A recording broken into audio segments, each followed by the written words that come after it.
Magandang hapon! Kamusta kayo mga ka-Legitary Cats? Welcome back po dito sa ating YouTube channel. Nandito na naman nga po ako si Gandara, ang ka-Legitary Cats ninyo na maghahatid ng mga latest update and fresh happening single sa TVG and the Legitary Cats. And for today's video, ang ating nga pong pag-usapan ay patungkol po dito kay ate, no?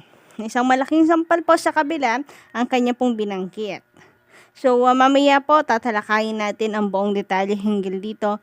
And of course, nais po natin na i-appreciate ang effort, husay, at the same time dedikasyon ng mga Legitary Cats sa kanila pong trabaho. Kung trabaho pa nga ang kanilang turing dito mga ka-Legitary Cats kasi ay parang pamilya na po nila ito no? So, kumbaga ay nag-e-enjoy lamang din po sila. So parang pumasok lamang din po sila sa isa po nilang tahanan pa. Ganon mga ka-Legitary Cats at hindi nila nakikitang trabaho ito dahil pamilya po ang turingan nila.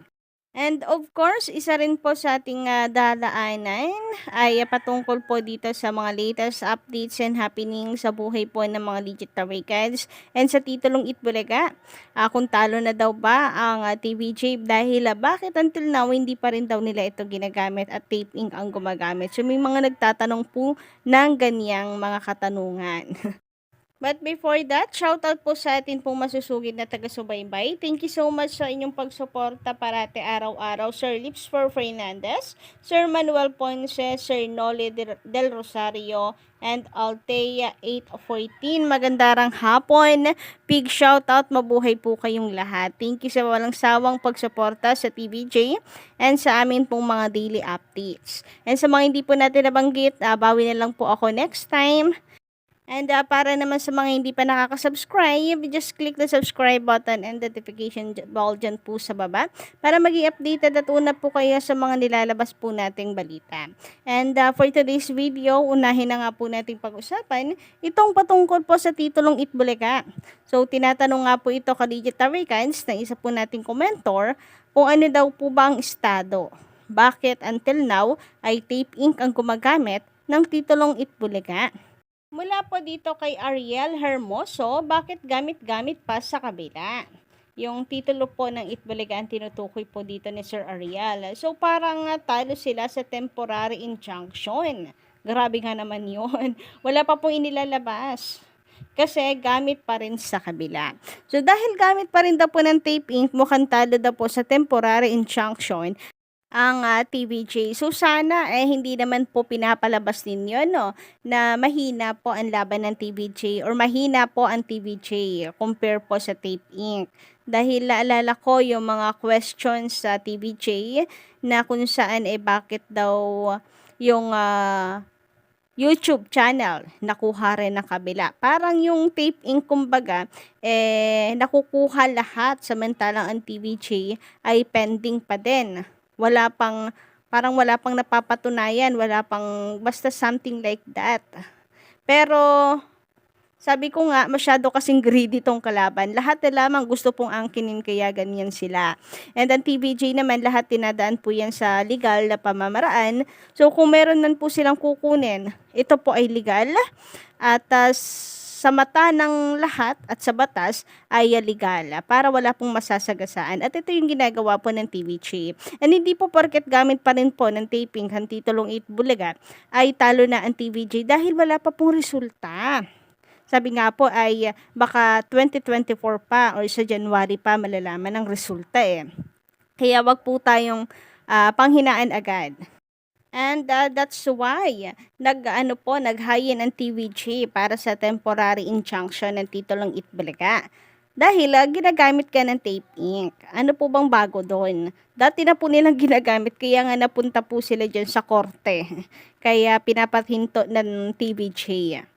Tinatawanan po tuloy kayo ni Maine Mendoza, Kuya Pau at ni Atasha. Charis!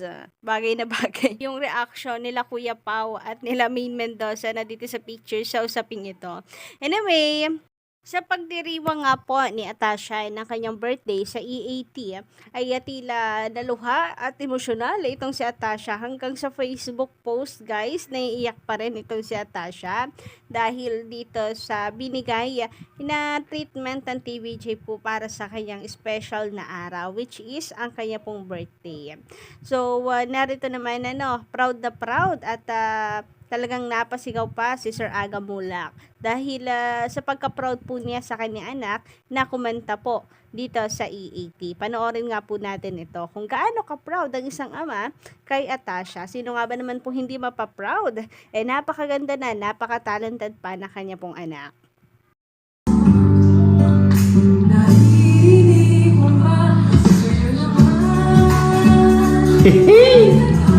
Happy birthday, Tash! O diba, kinikilig and proud daddy itong si Sir Aga Mulak kay Atasha. And more blessings to come, Atasha. More songs. And future project. Sayang hindi po sumama ang TVJ sa MMFF. Sana kung meron ay kasama po si Atasha. Samantala, pag-usapan naman po natin mga ka-Legitary kasi ito pong minsang nangyari sa EAT na kung saan si ate, ka-OG, ay pinahiya po ang taping. Isang malaking sampal po ang sinabi nitong si ate sa kanila. And malaking bagay din mga ka-OG na sa ate po bata pa. Kasi alam niyo na ang mga basher at saka ang mga tolonggas dyan sa tabi-tabi, lagi po ikinakatwiran na ang fans lang daw po ng TVJ ay mga senior na. Grabe nga naman yun. Ang tingin niyo po sa akin, senior na po ba ang boses ko, Charis? Kasi 'di ba, ganun lagi yung sinasabi nila, senior lang daw ang fans ng TVJ. Kaya isang malaking sampal po talaga ito sa kanila. So narito nga't panoorin po natin mga ka-Legitary Cards. Salamat po. Salamat po. Maraming salamat po sa Itbulaga TVJ. So, maraming salamat po sa Itbulaga TVJ. Maraming salamat po sa Itbulaga TVJ.